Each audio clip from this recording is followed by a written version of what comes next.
Hey everyone, Pete Werner here with your Diz Daily Fix from Monday, June 5th, 2017, and here is what's happening today.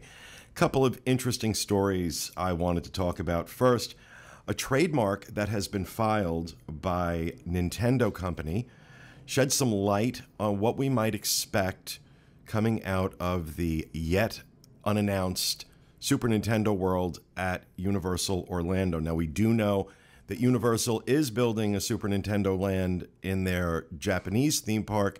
They have not officially confirmed that they are doing it here in Orlando, but it's probably the worst kept secret in Orlando right now that they are. So we've been having to look at trademarks and patents that are being filed to kind of gather what's coming. The Orlando Business Journal reported that a lot of the patents that are being filed are suggesting they may be doing like video game tournaments at this park. They're talking about obviously entertainment and shows, which is standard fare for any theme park. But they're also talking about kart racing, motorcycle racing, and other type of events. Now, we do know, based on patents that have been filed, that a Donkey Kong ride is in the works, that a Mario Kart ride is in the works. They're also talking about the rental of handheld game apparatus, although it's not clear whether these will be like the 3DS or the Switch or some kind of new device or how it'll be used. But they're also talking about hotel accommodations and the possibility that Universal may use some of the land they now have available to them to build Nintendo-themed hotels. So a lot of information is starting to trickle out, a lot of rumors, a lot of these patents are getting filed. We've seen some things.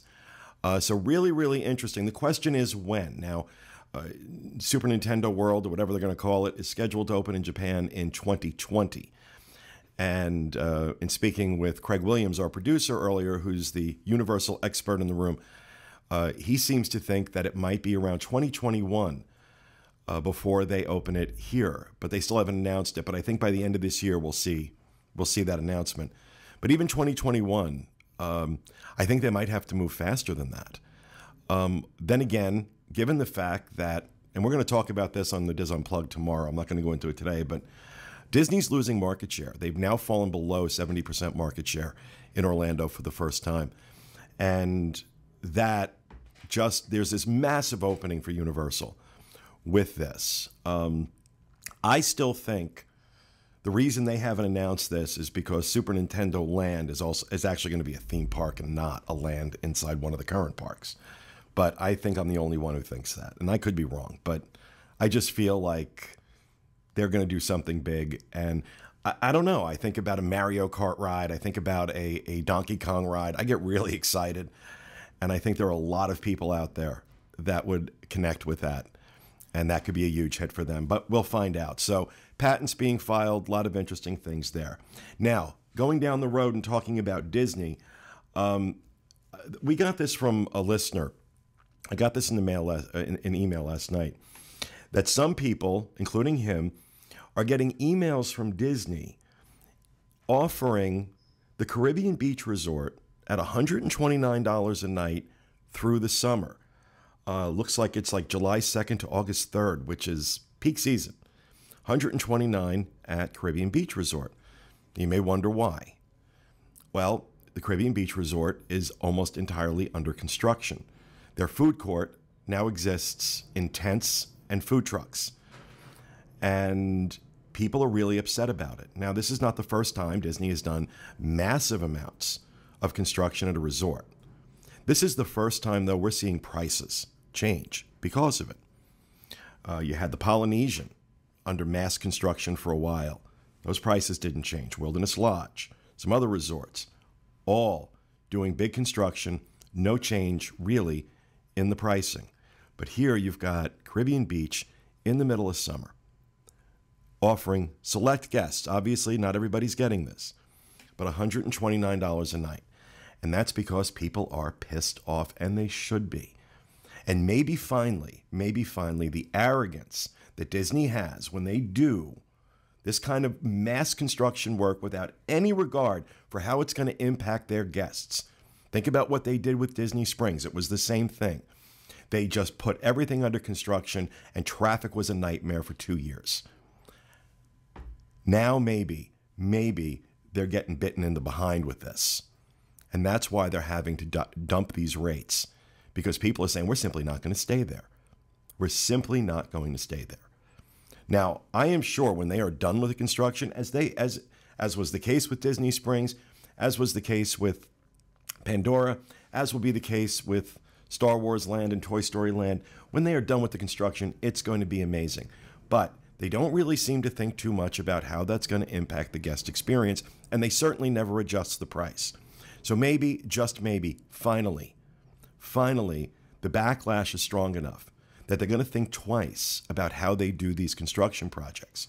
And they're going to care more about how it impacts people, because maybe people will stay somewhere else. We'll find out. All right, over on the Diz today, our featured article comes from contributor Jennifer Smith, who shares 6 tips for cruising during hurricane season. And trending on the boards today is a thread discussing security at the resorts around the Magic Kingdom. There are signs posted letting guests know that parking is only for registered guests and guests with ADRs. If you tell them you're meeting someone, you'll need to provide the name for verification, as well as, and the security cast members are checking it against a list of registered guests. Look for the thread entitled Very Strict Resort Car Security at the Resorts Closest to the Magic Kingdom, started by poster Accident on the Disney Resorts board at disboards.com.